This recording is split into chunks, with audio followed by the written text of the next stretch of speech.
दोस्तों नमस्कार। आज 19 फरवरी 2026 को CIE automotives India limited company ने अपने Q3 FY26 के रिजल्ट्स अनाउंस कर दिए हैं। इस वीडियो में हम रिजल्ट्स को स्टडी करते हैं, साथ ही साथ कंपनी के fundamentals and technical chart pattern की तरफ एक नज़र।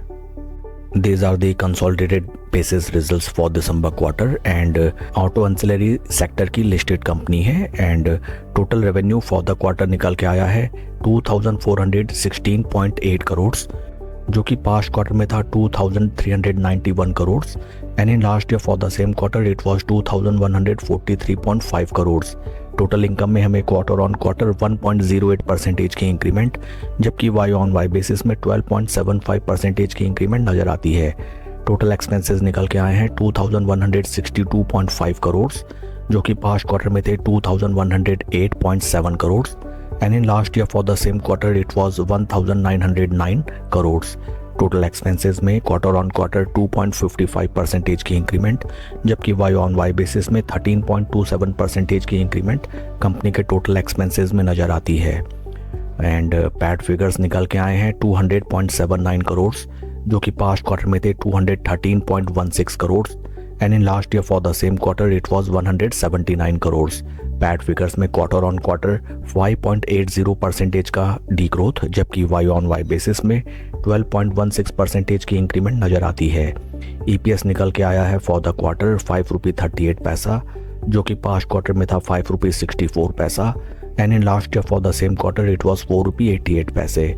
ओवरऑल अगर हम Q3 रिजल्ट्स को देखें, कंपनी के first and foremost top line sales and revenue figures is totally flat on sequential quarter on quarter basis, जबकि वाई ऑन वाई बेसिस में ठीक ठाक इंक्रीमेंट नजर आती है। कंपनी के पैट फिगर्स में अच्छा खासा dent sequential quarter on quarter basis, जबकि Y on Y basis situation is okay. Overall अगर हम देखें मिले जुले रिजल्ट्स रहे हैं एंड कंपनी के फंडामेंटल्स अगर हम देखें, right now stock is trading at a P of 21.53, जबकि इंडस्ट्री का पी है 37.86। इंडस्ट्री पी से अगर हम कंपेयर करें, right now CIE automotive India limited company का स्टॉक हमें बेहतर वैल्यूएशंस में ट्रेड करता हुआ नजर आता है। Market cap of company 17,411 crore and आइए अब हम चलते हैं शेयर के टेक्निकल चार्ट पैटर्न की तरफ। This is weekly time frame, जहां पे ओपी लेवल्स में हमें इंपॉर्टेंट रेजिस्टेंस पॉइंट्स नजर आते हैं at those price points. Right now stock is trading and निचले लेवल्स में this is the important support points and हाल फिलहाल स्टॉक अपने कुछ इस प्रकार के हॉरिजॉन्टल सपोर्ट पॉइंट्स पे ट्रेड करता हुआ नजर आता है।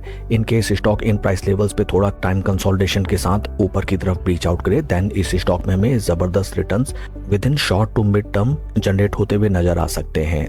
Further, at the time of breakout, we have to take into consideration the trending volume levels also, जो कि हाल फिलहाल ट्रेंडिंग होती हुई हमें नजर आती हैं। बीते 4-5 हफ्तों में अगर हम देखें, स्टॉक अच्छा खासा हमें रैली दिखा चुका है। From support points stock already 22% का पॉजिटिव रिटर्न दे चुका है with in a time duration of 5 weeks and may be it is possible that stock थोड़ा सा यहाँ पे रीटेस्ट ले या फिर प्रॉफिट बुकिंग शेयर प्राइस में हमें देखने के लिए मिले, because market as a whole is right now facing severe selling pressure and at that point of time अगर स्टॉक हमें थोड़ा सा रिट्रेसमेंट में मिले, देन इस स्टॉक में हम स्लो स्टडी अपनी पोजीशन बना सकते हैं।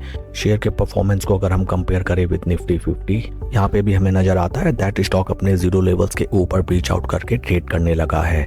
इन केस स्टॉक अपने जीरो लेवल्स को सस्टेन करके ऊपर की तरफ निकले, then this stock will definitely generate alpha returns.